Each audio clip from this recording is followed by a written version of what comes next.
le strict respect du cadre constitutionnel, légal et institutionnel de la République démocratique du Congo, pour le bien commun de tous, en affirmant que la véritable Église ne peut pas faire l'opposition aux institutions établies.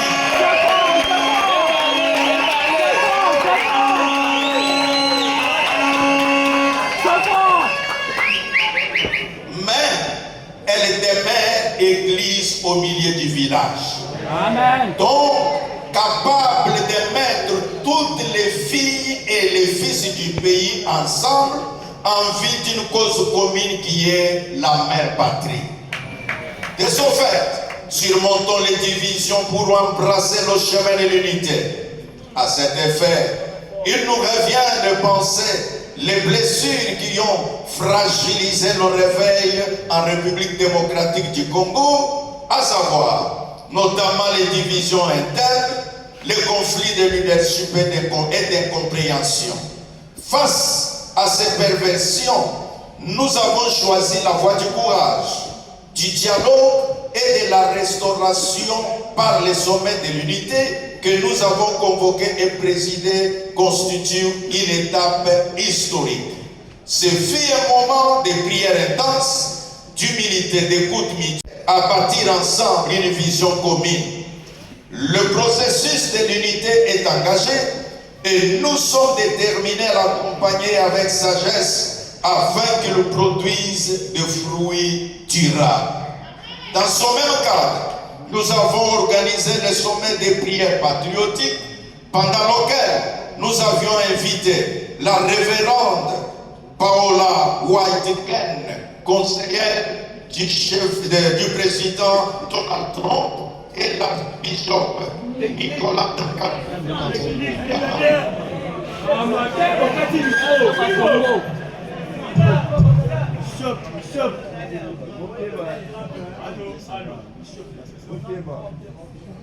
Je disais que dans ce même cadre, nous avons organisé le sommet de prières patriotiques pendant lequel nous avions invité le révérend Paola Whiteken, conseillère du président Donald Trump, et l'archbishop Nicolas Duncan Williams du Ghana. Appel à la maturité spirituelle et éthique du réveil. Nous en appelons solennellement à tous ceux qui se réclament du mouvement de réveil charismatique en République démocratique du Congo et au-delà à faire preuve d'une maturité spirituelle visible et crédible. Le monde nous observe.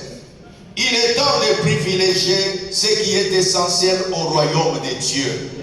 L'unité du corps de Christ, l'amour fraternel, la proclamation fidèle de l'évangile du salut par la foi en Jésus-Christ.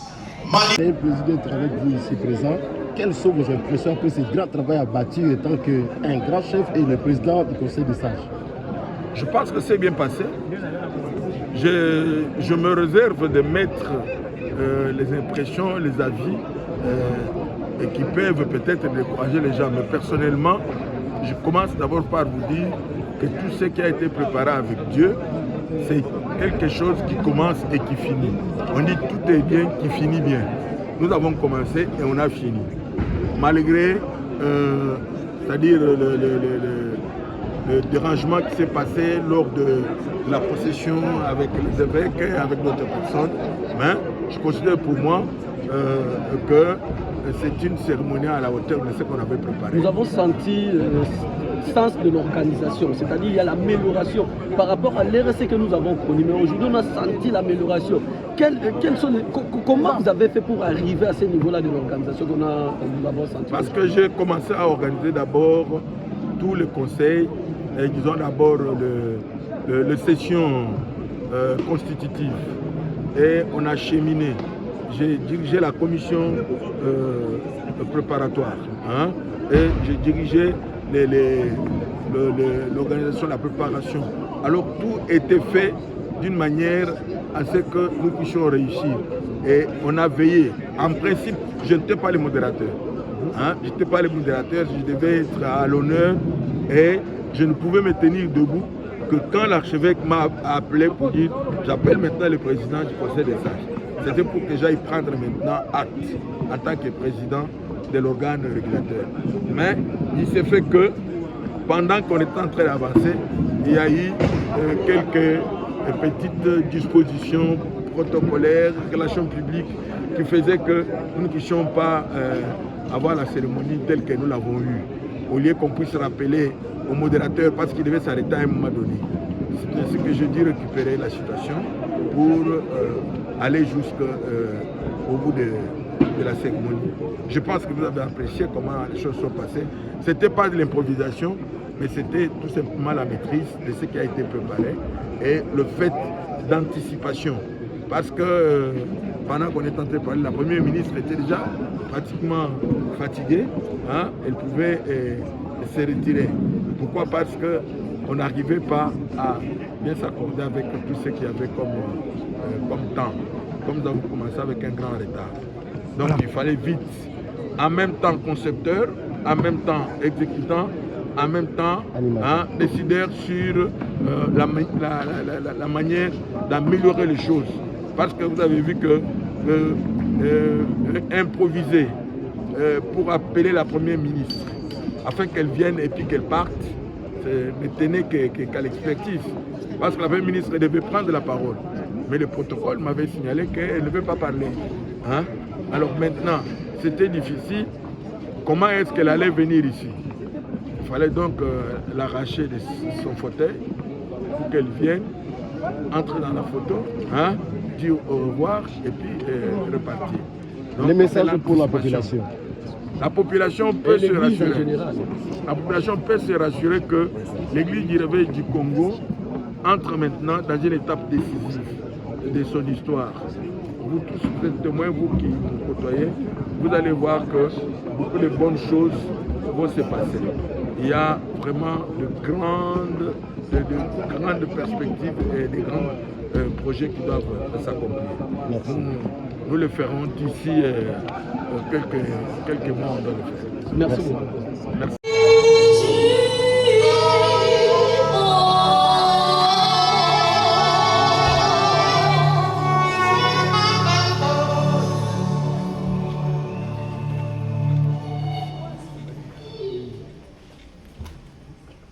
Église du Réveil du Congo, interface et autorité de régulation. Acte d'engagement de l'archevêque président représentant légal à la prise de ses fonctions.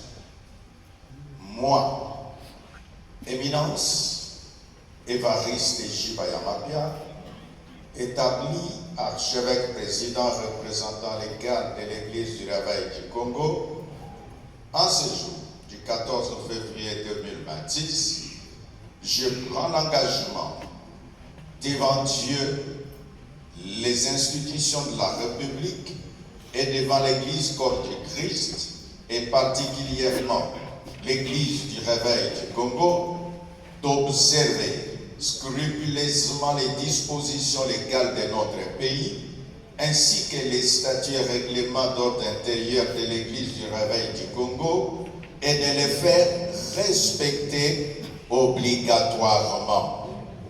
Avec l'aide de Dieu, je resterai fidèle aux Saintes Écritures, ouvert et en parfaite collaboration avec mes pairs et ceux qui sont sous mon administration jusqu'à la fin de l'exercice de mon mandat statutaire. Que Dieu bénisse l'Église du Réveil du Congo et qu'il bénisse notre nation et ses autorités. Je vous remercie.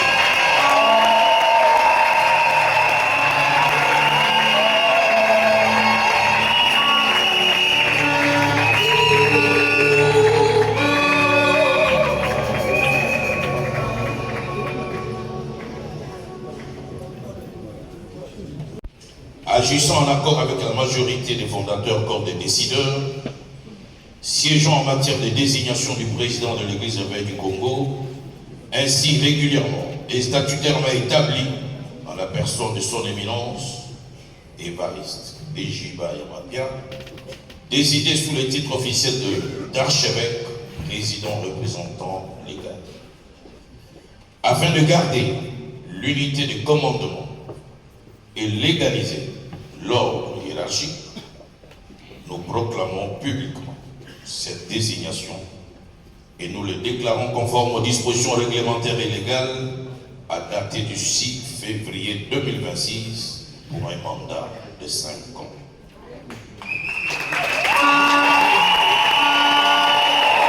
En foi de foi, ce procès-verbal a été établi en 6 exemplaires pour la présidence de la République, un pour le Parlement assemblé, un pour le Sénat, un pour la primature, un pour le ministère ayant dans ses attributions le culte, un pour les cours et tribunaux, un pour les ambassades accréditées en République démocratique du Congo, un pour le classement national de l'Église du Réveil du Congo et un pour la plateforme de confession religieuse. Et confirmons que par cet acte, nous lui avons conféré tous les pouvoirs d'action conformément aux textes légaux en vigueur en République démocratique du Congo. Merci. Le 14 février 2026.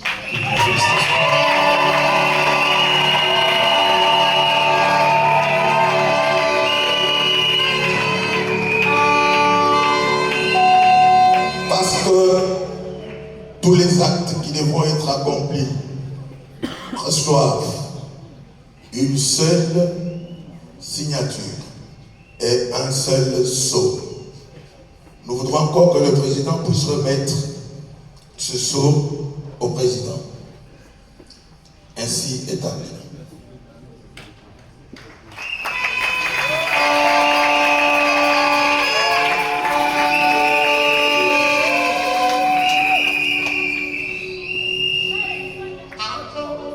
Parce qu'en travaillant, le président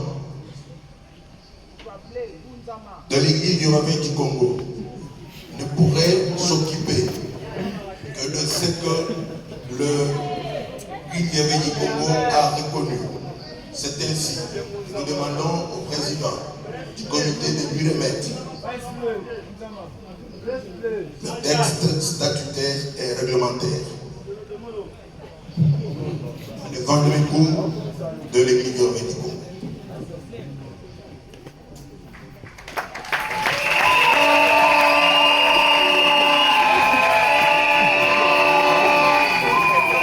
Ainsi établi, l'archevêque président, représentant légal de l'Église du Réveil du Congo, a en charge l'exécutif, c'est-à-dire les gouvernements de l'Église du Réveil au quotidien. C'est pourquoi il est aussi recommandé qu'on le lui remette de la manière que cela a été établi par le gouvernement de la République avec l'arrêté 422. En fait, je vous épargne la lecture parce que nous avons beaucoup de temps et que ces actes d'exécutif lui sont encore aussi rendus officiels.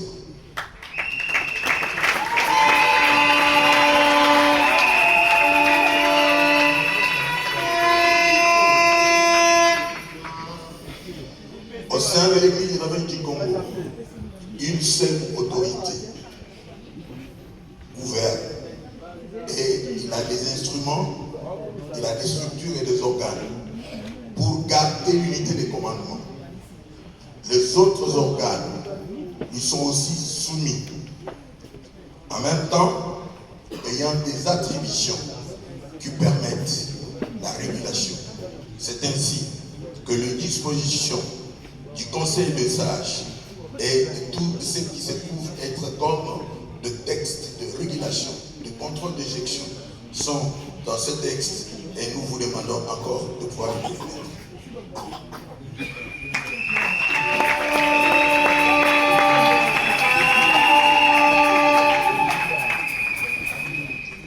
Le président de l'ERC est le seul institué et autorisé à convoquer le grand réunion d'orientation, de décision. Elle est dirigée. Il délègue le pouvoir à un membre. Mais si le pouvoir de direction lui revient de plein droit. C'est ainsi que nous vous demandons encore, président du comité d'investiture, de pouvoir lui remettre ce marteau qui symbolise le pouvoir de Dieu.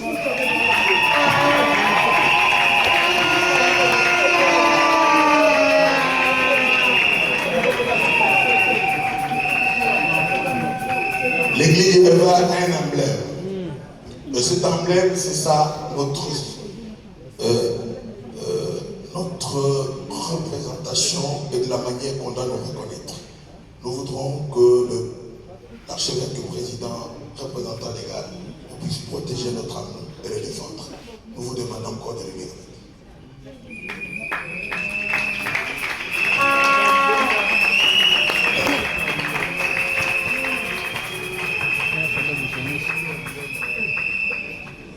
L'église du Réveil du Congo,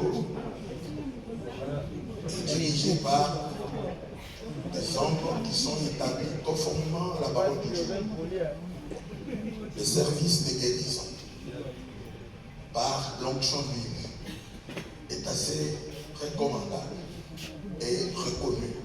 C'est pourquoi, ainsi de savoir très bien que la Sainte Seine et l'exercice de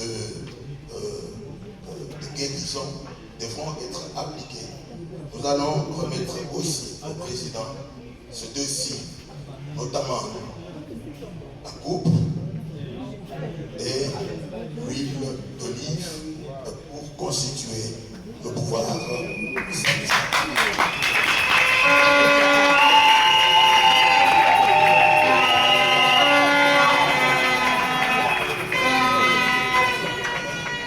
Pour terminer, nous avons le livre d'or que tout celui qui visite l'église du Réveil, tout celui qui vient chez nous, qui puisse laisser des traces et dire comment il nous a trouvé, pour que nous puissions savoir comment il a visité nos installations. Nous voudrons vous demander encore de pouvoir lui remettre ce livre d'or.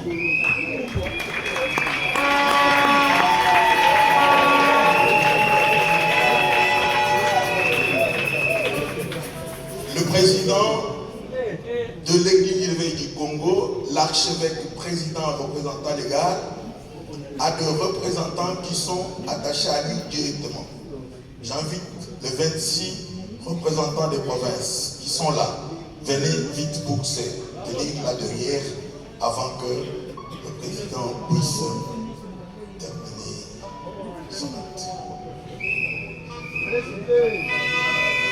En même temps, les régionaux aussi. Avancez. Mettez-vous en bon ordre.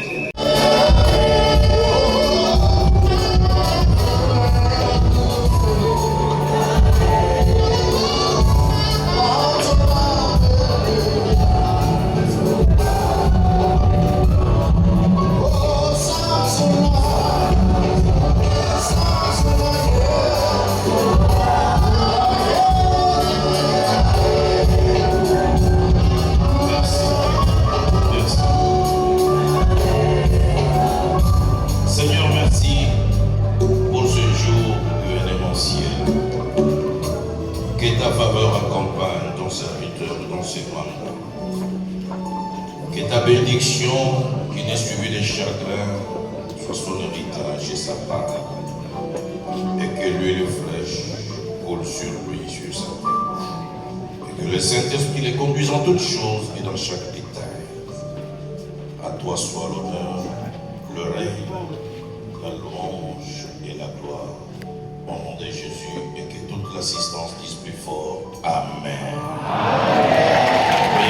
Je vous prie de pouvoir regarder que l'Éternel Dieu nous a accordé.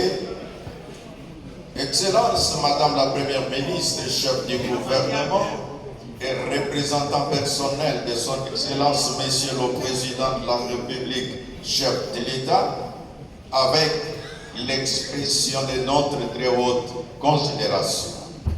Honorables députés et sénateurs, Excellences, Mesdames et Messieurs les membres du gouvernement de la République, Messieurs les conseillers spéciaux du chef de l'État, Monsieur le conseiller principal du chef de l'État chargé des questions religieuses, éducation, sciences et arts, leurs éminences chefs de confession religieuse.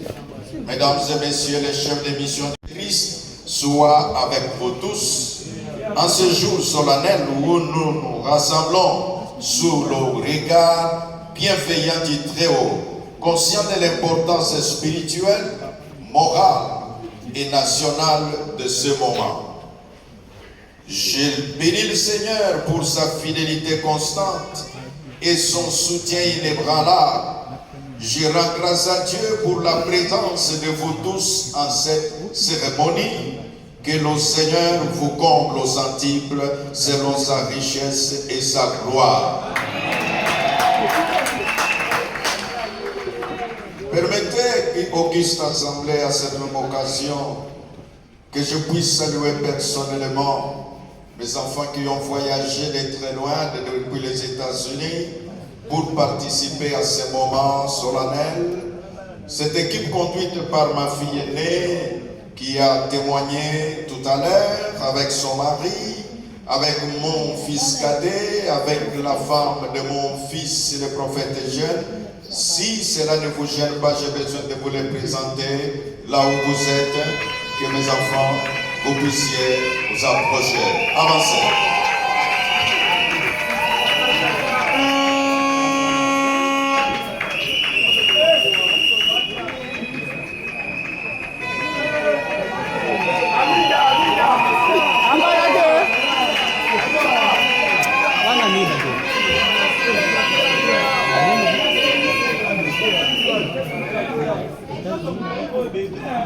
Merci beaucoup d'avoir voyagé d'ici loin pour honorer ce moment combien magnifique pour nous en tant que famille.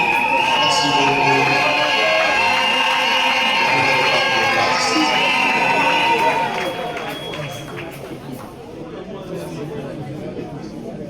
Et alors, parce que je ne les ai pas eu seuls, il y a ma chère épouse qui dit mais les enfants n'ont pas leur maman. Acceptez que je vous présente ma chère épouse, Madame Christine Chiba.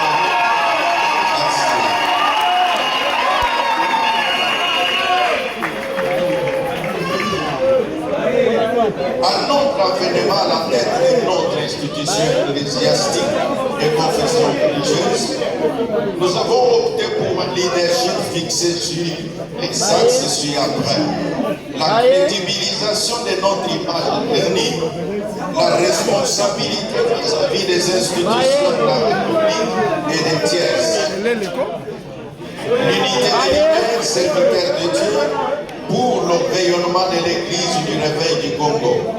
La consolidation de notre position en tant que partenaire social de l'État. L'affirmation de notre âme et citoyen. Nous avons œuvré à faire de l'RDC un partenaire fiable, structuré et crédible, capable de dialoguer avec les institutions de la République, les missions diplomatiques et les organisations internationales. Ces relations construites sur la confiance, le respect mutuel des valeurs partagées ont permis de porter la voie morale et spirituelle du réveil dans des espaces décisionnels clés pour l'avenir de notre pays, afin notamment d'apporter une contribution significative à la paix et à la réconciliation nationale. En effet, la cérémonie de notre investiture comme archevêque président représentant légal de l'Église du Réveil du Congo se déroule dans le contexte où notre pays est injustement victime d'une guerre d'agression lui imposée par l'un de ses voisins, dont le Rwanda, avec la complicité de ses supplétifs de l'AFC M23. Fidèles à notre vocation prophétique et pastorale, nous avons mis cette voie au service de la paix, de la cohésion sociale et de la réconciliation nationale. À travers nos prises de position publiques, nos actions pastorales et nos médiations discrètes, nous avons œuvré à apaiser les tensions, à encourager le dialogue et à rappeler que seule la justice fondée sur l'amour peut garantir une paix durable. Dans nos échanges avec les acteurs nationaux et internationaux, nous avons porté avec responsabilité l'espérance d'un Congo réconcilié, stable et tourné vers l'avenir. C'est ici le lieu pour nous de reconnaître et de saluer les efforts que le président de la République, chef de l'État Félix-Antoine Tshisekedi Tshilombo, ne cesse de fournir avec l'accompagnement des institutions de la République pour s'attaquer aux causes profondes de la crise dans la région de Grand Lac qui dure depuis plus de 3 décennies, afin d'y trouver des solutions durables et définitives. Par ailleurs, en notre qualité de chef de la président de la plateforme des confessions religieuses, nous saisissons l'occasion qui nous est offerte pour exprimer notre gratitude au chef de l'État qui, après avoir confié de manière solennelle la RDC à Dieu, a usé de ses prérogatives constitutionnelles pour mettre toutes les confessions religieuses congolaises ensemble, de manière à parler d'une même voix, à avoir un même langage et un narratif concerté sur des questions d'intérêt national vital qui exigent des chefs religieux sans distinction d'adopter une attitude hautement spirituelle et des responsabilités patriotiques. Mesdames et messieurs, distingués invités, sous notre mandat, l'Église du Réveil du Congo, en ce qui la concerne, promet par analogie de la foi d'accompagner sans condition ni hésitation le président de la République, chef de l'État, sur tous les fronts possibles qui requièrent sa présence pour la restauration de la paix en République démocratique du Congo.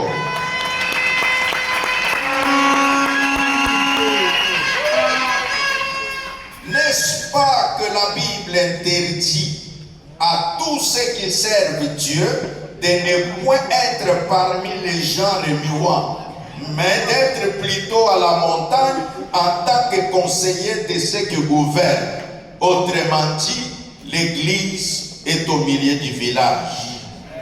Mesdames et messieurs, c'est ainsi qu'en rapport avec la problématique du dialogue national, nous sommes conscients de notre responsabilité historique, spirituelle et citoyenne pour affirmer avec clarté que l'Église du Réveil du Congo est aujourd'hui suffisamment outillée, structurée et mûre pour contribuer utilement aux affaires de la nation.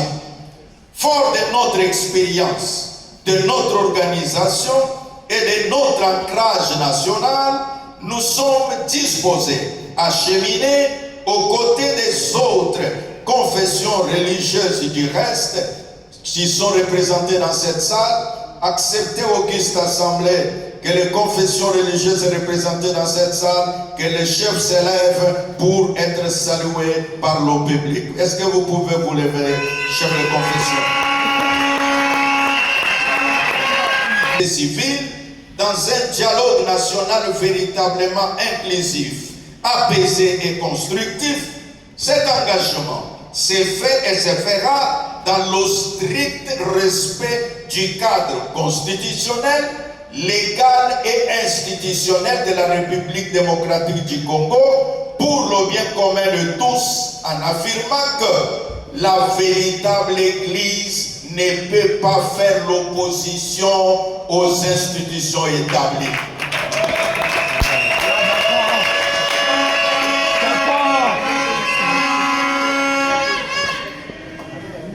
Je disais, cet engagement... Si vous pouvez vous dire au revoir avec la Première ministre pour que tous nous laisser afin de continuer le reste.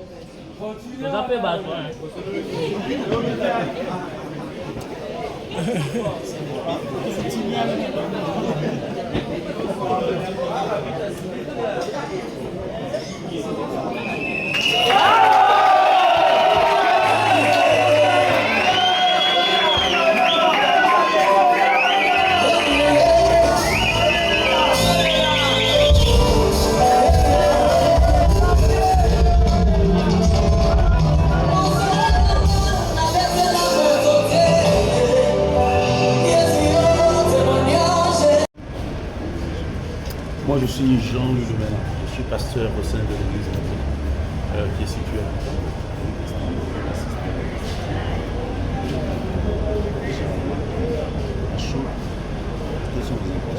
je dirais que c'est une première dans la dimension dont les choses se sont passées. C'est vrai qu'il y a eu des événements, des investitures, mais là, c'est une investiture qui a pris une dimension. Ça marque un nouveau élan que l'Église devait en train de prendre. Donc, c'est ça que je voulais dire. Donc, ça nous a marqué, ça nous a enchanté, et à la fois, ça a manqué quand même quelque chose au sein de l'Église, de manière générale, mais aussi pour l'Église de réveil et par rapport peut-être à l'évolution de notre pays. Sauf que progressivement, on est en train de prendre une place et peut-être une place qui pourra nous permettre de bien jouer un rôle pacifique dans tout ce qu'on est en train de connaître Qu'est-ce que je peux encore dire? Nous avons besoin de l'autre. Quand vous voyez notre pays partout, même sur la route, même les maisons que nous avons, il y a un désordre. Comme il y a quelqu'un qui est là et investi, nous avons un espoir soutenu pour que de bonnes choses viennent. Le fait de voir ça, c'est bien, hein, que l'ordre soit mis en scène. Donc l'espoir est là. Un petit conseil à son égard, parce que c'est une grande responsabilité. En tout cas, je sais qu'il y a une équipe à côté de lui, mais qui se distingue. Nous avons besoin de faire quelque chose de mieux. Si nous, cette génération, nous partons, ceux qui viendront, ça sera difficile. Nous devons montrer le chemin afin que d'autres viennent nous imiter. Donc, c'est vraiment catégorique. Il doit travailler d'arrache-pied et puis avec crainte de Dieu. Merci. Merci. Merci. Très bien.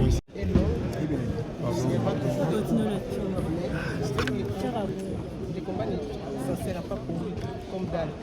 Mais les combats, c'est sécurité, mais la victoire qui est pour lui. Il a toujours été plus que vainqueur et il est plus que vainqueur. Donc, dans ce nouveau mandat qu'il vient de commencer, on est avec lui, on l'accompagne. Et toute personne qui va les combattre, qui va voir l'Éternel dans son chemin, au nom du sang de Dieu. Amen. Merci.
nous demande de pouvoir reprendre sa place.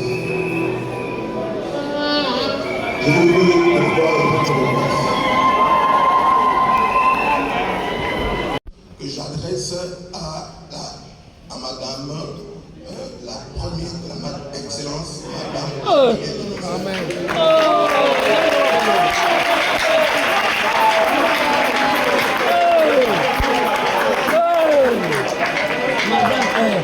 Voici les déroulés de la cérémonie. Tout de suite, nous allons accueillir la procession de pasteurs, des évêques et de l'équipe chargée de l'investiture. Les pasteurs vont entrer. Nous avons sollicité l'indulgence du protocole d'État pour que cette équipe entre par ici. Parce que normalement, ce n'est pas de cette manière que ça doit se faire. Ils vont entrer et ils monteront pour occuper leur place. Et les évêques, ils vont entrer par là et ils vont monter pour aller occuper leur place. Ensuite, on va annoncer à partir d'un cantique par le grand chœur qui est là derrière avec une scénette de majorette ici. Et dans ces moments-là, nous avons maintenant la possibilité d'ouvrir cette porte pour accueillir la procession qui descend avec l'archevêque, le président et représentant légal qui vont descendre jusqu'ici. Dès qu'ils sont là, la cérémonie va être très rapide. Mais on recevra d'abord 3 petits témoignages. Et dès que les petits témoignages sont terminés, nous passons par la lecture des textes qui sont rapides. Un seul lecteur, le président du comité d'investiture. Et nous vous rassurons, et nous ne vous prendrons pas beaucoup de temps. Que Dieu vous bénisse. Combien de temps? Nous annoncerons maintenant que le protocole puisse permettre ou demander aux pasteurs de pouvoir faire leur entrée.